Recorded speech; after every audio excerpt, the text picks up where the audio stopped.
Elles sont engagées, courageuses, parfois même redoutables, ces femmes en uniforme. Elles ont combattu en Afghanistan et en Irak. 152 soldats y ont perdu la vie, près de 800 ont été blessés. Dawn Halfaker était dans la police militaire en Irak. Elle y a perdu son bras. C'était le même combat, dit-elle. Nous faisions le même travail que les hommes. Mais jusqu'à aujourd'hui, les 200 000 femmes enrôlées dans les forces armées américaines, c'est 15% des effectifs, n'avaient pas le droit de combattre sur les lignes de front. Les femmes se battent et meurent aux côtés de leurs camarades masculins, dit le secrétaire à la Défense. Alors pourquoi leur faire obstacle?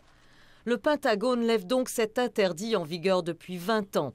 Les 200 000 postes de combattants de première ligne seront dorénavant ouverts aux femmes, un pas vers l'égalité dans un univers masculin.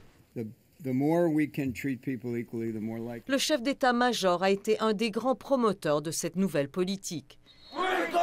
Mais attention, celles qui aspirent au combat devront se soumettre au même entraînement rigoureux que les hommes. Pas de traitement de faveur. Je suis ravie, dit cette ancienne capitaine dans les Marines.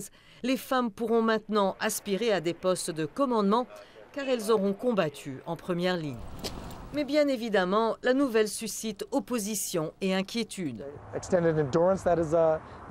Les femmes n'ont tout simplement pas la même force physique que les hommes, dit ce sergent-major à la retraite. Avec elle, l'armée américaine sera moins redoutable.